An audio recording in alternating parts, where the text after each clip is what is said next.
Bugünlerde kulağımıza sıkça çalınan, sosyal medyada duvarlarımıza çarpan, haber bültenlerinde yankılanan tek bir kelime var: hain.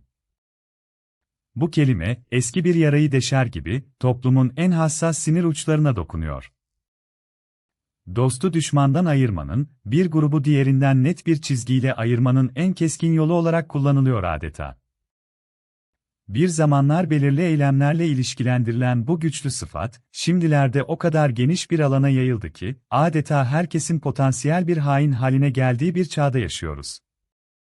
Peki, bu kaotik ortamda, gerçekte kimdir hain? Ne yapar da bu etikette damgalanır? Hangi yollarla hareket eder ve en önemlisi, neden yapar bunu? Bu soruların cevapları, yalnızca siyasi bir tartışmanın ötesine geçerek, insan doğasının derinliklerine, sadakatin, güvenin ve ahlakın karmaşık labirentlerine uzanıyor. Bu video, bu yoğun duygusal ve entelektüel düğümü çözmek için bir başlangıç noktası sunmayı amaçlıyor. Çünkü bu soruyu sormak, sadece başkalarını değil, aynı zamanda kendimizi ve ait olduğumuzu düşündüğümüz her şeyi sorgulamak anlamına geliyor. Videoya geçmeden önce, eğer sinemadan bilime, kitaplardan felsefeye uzanan bu tarz derin yolculukları ve analizleri kaçırmak istemiyorsanız, şimdi kanala abone olabilirsiniz. Hazırsanız, başlayalım. Hain kavramının evrimi, insanlık tarihi kadar eski, belki de ondan bile daha derine inen köklere sahip. Antik çağlarda, bir kişiyi hain olarak damgalamak genellikle bir krallığa, devlete veya kutsal sayılan bir lidere karşı işlenen açık bir ihanet fiiliyle ilişkiliydi. Roma İmparatorluğunda Sezar'ın katilleri, Şeykespeare'in Brutus'u, kendi liderlerine sırt çevirenler, doğrudan ölümle cezalandırılan, toplumdan dışlanan figürlerdi. Bu tür bir ihanet, genellikle mevcut düzeni temelinden sarsan, hiyerarşiyi altüst eden ve toplumsal dokuyu tehdit eden bir eylem olarak algılanırdı. Burada hain, somut bir düşmanla işbirliği yapan, devleti satan veya topluluğun ortak çıkarlarını açıkça tehlikeye atan kişiydi. Sadakat, o dönemlerde genellikle kan bağına, feodal bağlara veya tanrısal bir yetkiye dayanıyordu ve bu bağların koparılması affedilmez bir suçtu. Orta Çağ ve sonrası dönemlerde bu tanım daha da genişledi. Dini ve ideolojik çatışmaların yükselişiyle birlikte, hainlik sadece siyasi bir eylem olmaktan çıktı, aynı zamanda inanç ve düşünce alanına da sıçradı.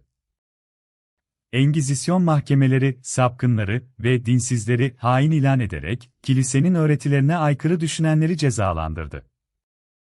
Fransız devrimi sırasında, monarşiyi deviren devrimciler, eski düzenin yandaşlarını, halk düşmanı ve vatan haini olarak gördü, giyotinlerde binlerce kişinin canına mal oldu.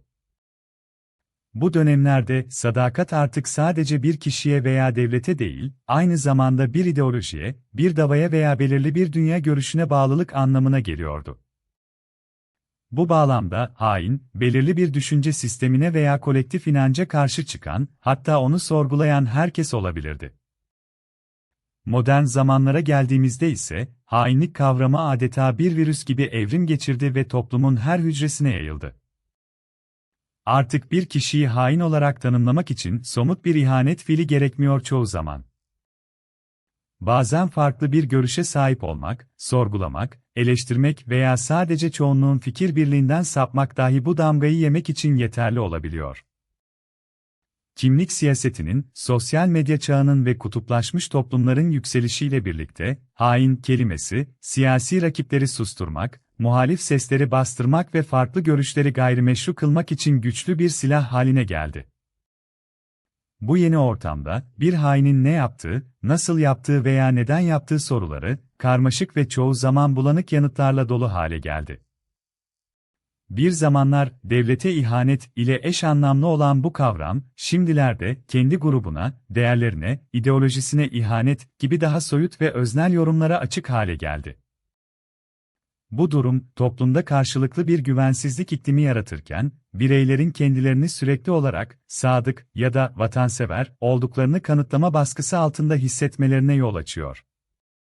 Peki, bu genişleyen tanımın ışığında, kimdir bu hain ve eylemleri nelerden ibarettir? Hain, artık sadece düşmanla işbirliği yapan casus değildir. O bazen kendi grubunun normlarına uymayan, farklı bir yaşam tarzı seçen, sorgulayan, eleştiren veya sadece mevcut düzene alternatif bir bakış açısı sunan biri olarak da görülebilir. Eylemleri, bir sırrı ifşa etmekten, bir fikri savunmaktan, bir oy kullanmaktan, bir eylemi protesto etmekten veya hatta sadece susmaktan ibaret olabilir. Bu eylemlerin hainlik olarak algılanıp algılanmaması, tamamen onu bu şekilde etiketleyen grubun veya kişinin bakış açısına, çıkarlarına ve değer yargılarına bağlıdır.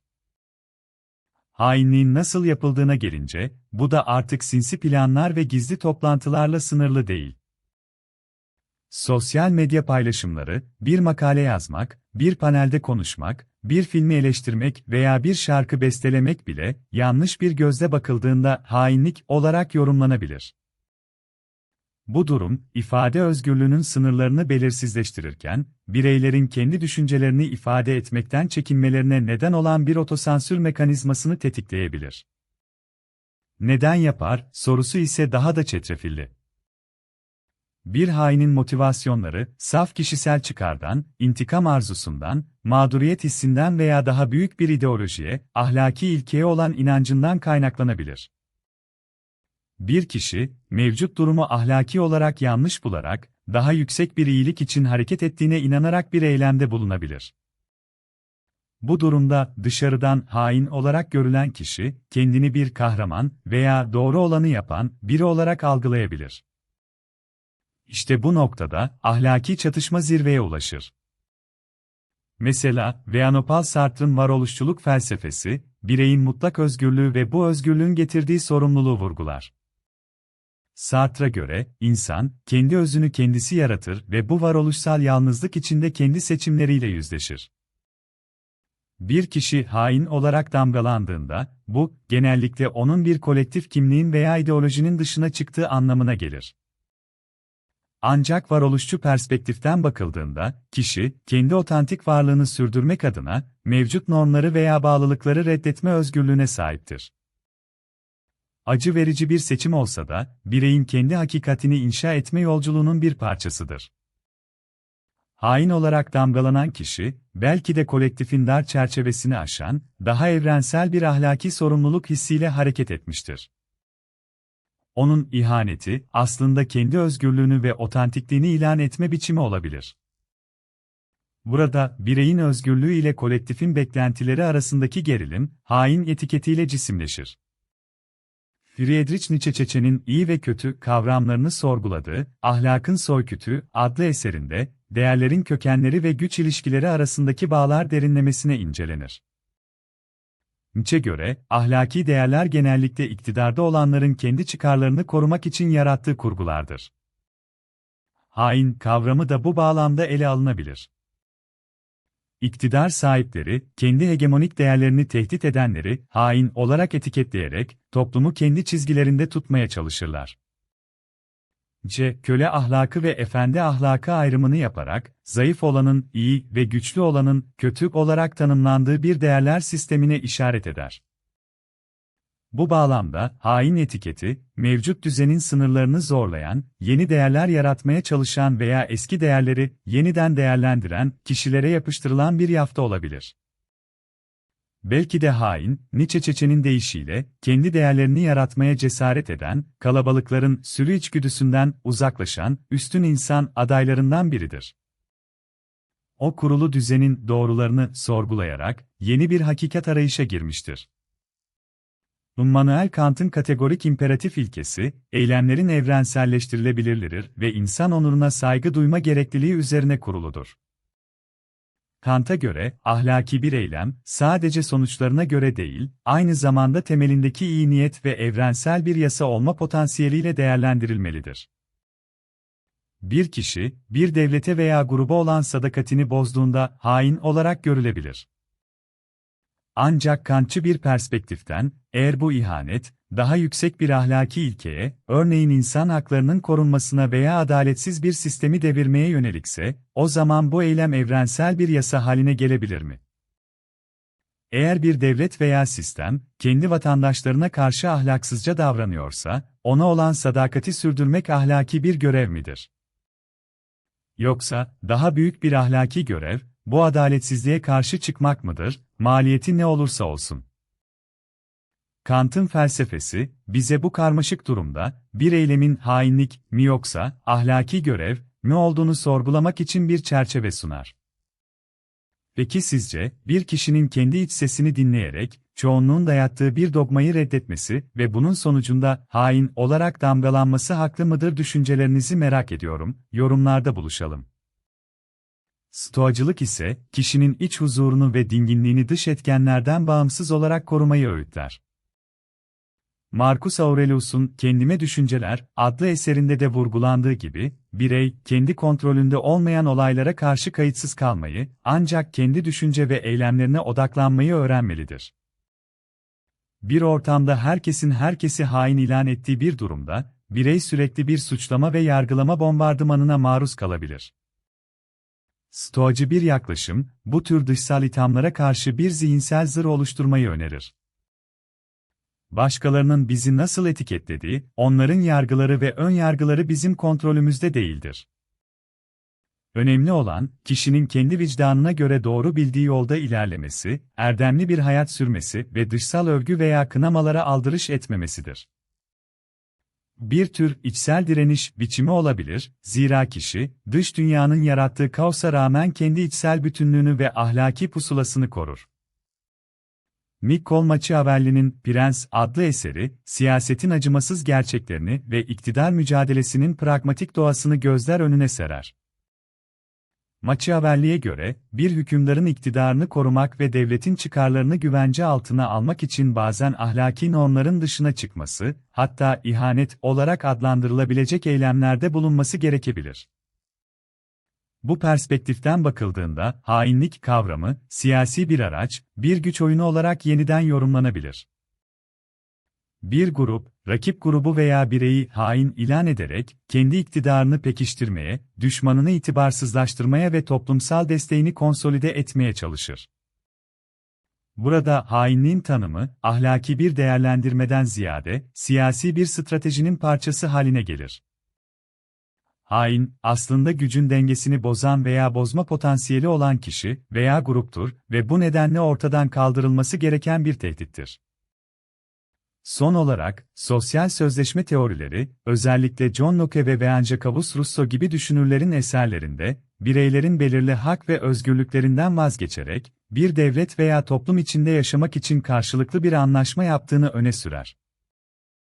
Bu sözleşme, karşılıklı yükümlülükler ve beklentiler içerir. Eğer bir birey bu sözleşmeyi ihlal ederse, yani topluluğun ortak iradesine veya yasalarına aykırı hareket ederse, hain olarak damgalanabilir. Ancak, sözleşme çift taraflıdır.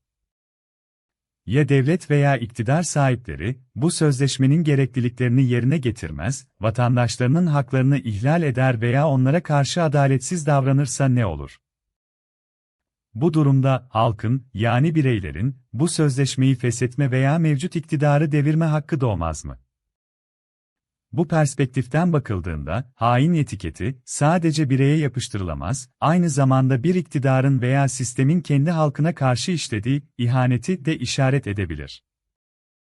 Bir kişi, adaletsiz bir sisteme karşı çıkarak, hain ilan edildiğinde, aslında sözleşmenin ruhuna uygun davranarak, daha adil bir düzen için mücadele ediyor olabilir.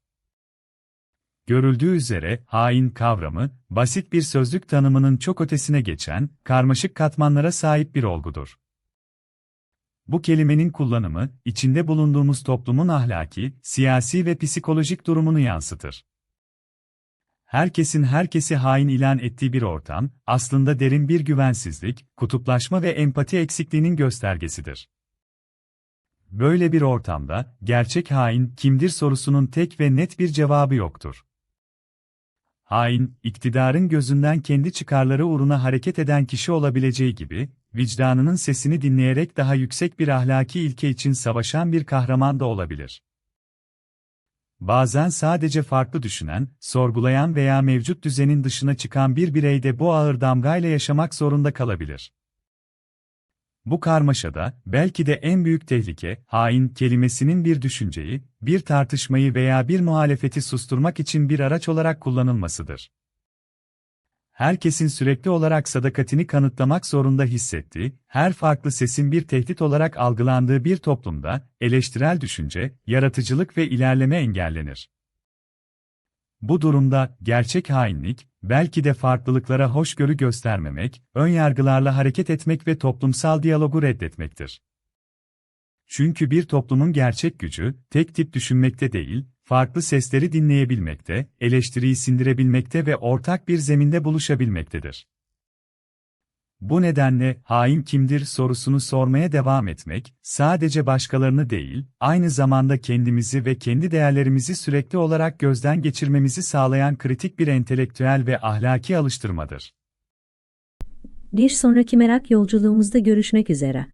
Siz bu konuda ne düşünüyorsunuz yol? Düşüncelerinizi yorumlarda benimle paylaşmayı ve videoyu beğendiyseniz destek olmak için beğen butonuna basmayı unutmayın.